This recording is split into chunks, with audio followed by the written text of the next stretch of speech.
Okay. Sorry. So. Okay, so for the YouTube side, yeah. So really quick, the whole point of us doing that and just vibing was just to kind of get a moment of appreciation for, like, video game music and just how underrated it is. Like, when it comes to video game music, it's the most important thing that really helps set the tone to the game that you're playing. Right? For that entire 2 minutes there, and right now as I'm speaking to y'all, you can feel and evoke the emotions of, like, the beach, the nautical nonsense nature of the game, and just, like, a really well done portrayal of how music can help affect the tone of a game, right? I'm going to lower the volume right now, just so that way I can just hear what is going on, or at least just to kind of hear my own thoughts, right? And so, as I was listening to each of these, right, of the tracks, of the music, of it, like, hearing it now makes it appreciate even more than when I did then, right? With where I am in my current time, in my career of things, I'm in a different route of a lot of things. So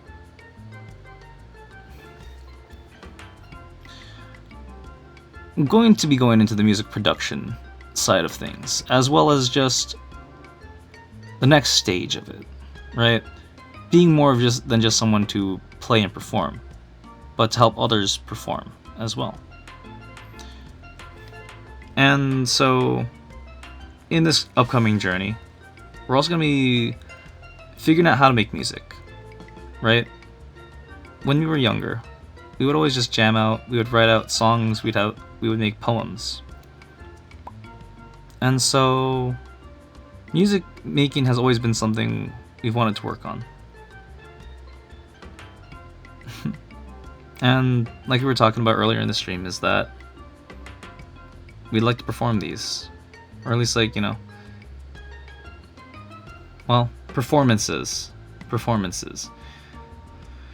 So, currently in the news, trending in the music industry world right now, is Coachella, right?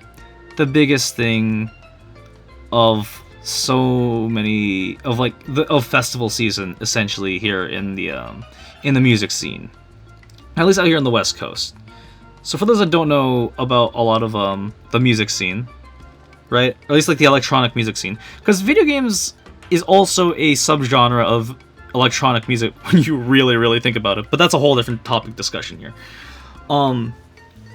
Is that in the electronic music scene, festivals are always like one of the biggest things. It's the same thing as like how Woodstock was back in the day, where like you'd have like all these great rock musicians and stuff, or like the Vans Warped Tour, right?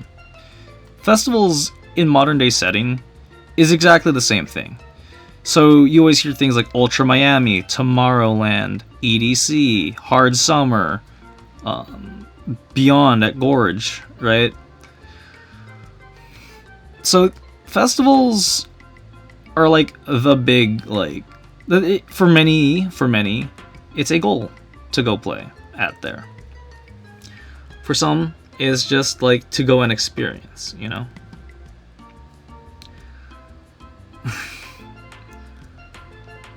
It's just an interesting thought with how the music that's made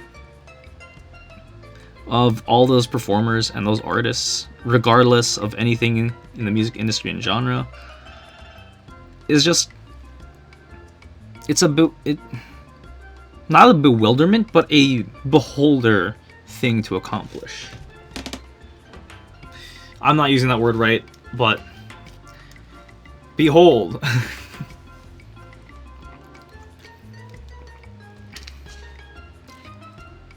And so, like, for us in the music scene, or at least, like, for us in the electronic music scene, We were talking about Daft Punk. Like, you hear electronic music, most of the time, you ask anyone from, like, a previous generation, they'll tell you Daft Punk, right? Whereas, like, you go back then, you ask, name a metal band, and, like, you'll hear, like, 20 other metal band names, or at least, like, name a pop star of some kind, right? I'd say this is more for the pop star generation of people, of, like, in the mainstream versus underground. Those are two entirely different scenes that really clash at each other. And festivals are a way of, like, kind of breaking those down. Festivals are, like, the middle ground for everyone to come through. Hell, so at Coachella this year, we had Blink-182, as well as Skrillex, Fortet, and Fred again. Two entirely different genres going to play at one big-ass show out here. Imagine that. You got a rock concert and an electronic dance concert. That's not even, like, disco. You know? Because it's a different age. It's a different age, different era. I'm just rambling on. But the point in hand is, music is what connects a lot of these different concepts and ideas together. Right? So when I was saying earlier during how playing video games is a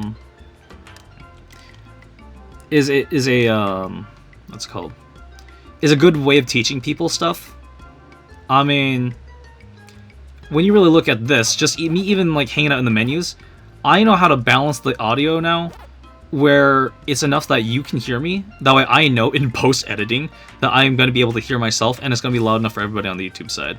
So, mind me, my brain acts in all, like, I see everything in the mechanical aspect of everything in the universe, and so, like, I'm just, like, analyzing all these different things of what it takes to make sure the production is, like, coming through, so I could just do a raw upload, no editing. No, do not discard these changes, thank you very much. We're gonna save these for now.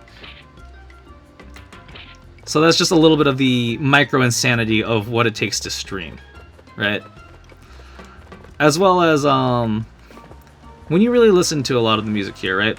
For me to accomplish half of what I was doing in the boss arena, it was, like, music is a great way of making memories. And then, like, I was referencing, like, so many other games in that moment of, like, oh, that sounds like the One-Winged Angel theme from Final Fantasy VII meets Pirates of the Caribbean, right? It's something like that, where that's the power of video games, of, like, creating these core memories. Yes, I did make a reference to that one Inside Out, that one Disney movie, because yes, who doesn't love a good, like, secondhand joke? Anyways, so yeah, core memories. You know, Pac-Man's like that little ball of happiness, and that's what. Hey, cool. So yeah, that's what it is. That's what it is with a lot of these combined things of that really makes video games a unique experience by comparison to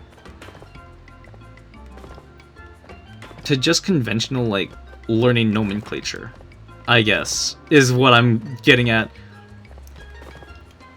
Like, if you wanted me to, I could break down all the different sounds I'm hearing and, like, try to, like, analyze the patterns of, like, the music, of just, like, breaking down the enemy combat, like, patterns, or just, like, how to, like, organize all the different, like, things, like these particle effects, like how to place them correctly in there, how to get the camera to move. Like, I'm seeing all of these different, like, shifts in the game. Like, when we had that change in perspective, I immediately had to pick up, okay, we have more targets now that we have to dodge. We have more, you know, things. Like, all these different moving parts that make games work. I could break that down, and then just, like, same with the music. Like, just, my brain is, like, trying to analyze, like, what are these different patterns I'm hearing, right? because I never really played drums growing up. I was more of a guitarist, so I was just like, I was just playing the rhythm, you know, just like, rhythm is just the pattern, but like, just a 2-strum, 3-strum, like, chord pattern. But drums is like a whole different, like, quadricep. Excuse me. It's like you're handling, like, multiple different rhythms at the same time. And so, for me in music production, that's where I'm having the most trouble right now, is just, like, learning how to, like, create multiple, like, polyrhythmic patterns. And, like, I'm trying to, like, psychoanalyze, not, basically, yeah, psychoanalyze, how to make that in my own music. And that's what this rant is just kind of going to, is just, like, I know the kind of music I want to make, I understand, like, how to make it thematically, and, like, I know how to, like, fit it into all these different moods. It's just, like, how do I fill in the blanks? And that's always something that's been my issue in a lot of school stuff. Is like, I know what you need me to do, but, like, what do you need me to write down? And that's all it is. That's a lot of what it is. It's like, yeah. Now I'm just, like, trying to figure out how to, like, I'm filling blanks, but, like, what am I trying to find the answers? At this given second, I know what the answers are, but, like, what am I trying to find the questions? You know? It's like that one show, Jeopardy, you know? I give you, like, a theme, a concept, a phrase from that concept, and then you have to guess the question. That's kind of like what I'm going at here. You think it's tough speaking like Yoda of, like, fucked up you have, hmm? Where backwards to forwards I speak. It's that's how I am with which is how I operate and how I think through things of games. That was a lot of fun though. That was a whole concept of everything and nothing at the same time. I appreciate it for everyone that was listening to that.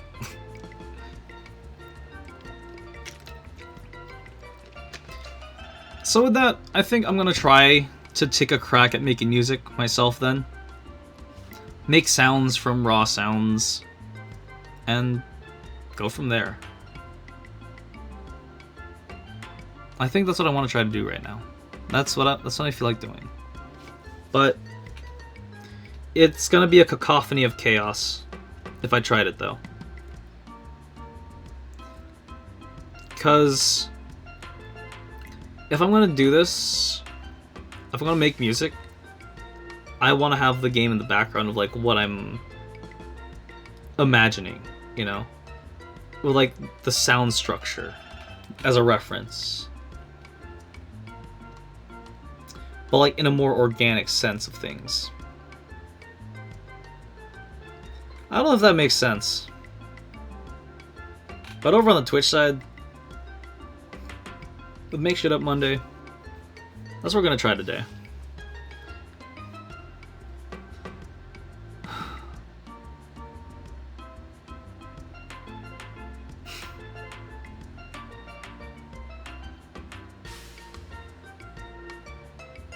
Yeah. I'm scared to try it. Honestly.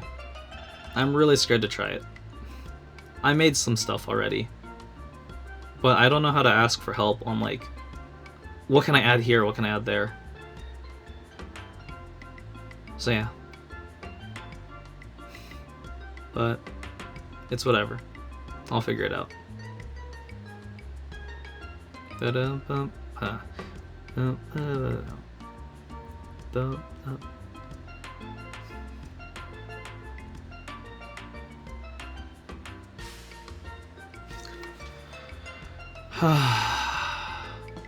Alright. But yeah, I'm going to on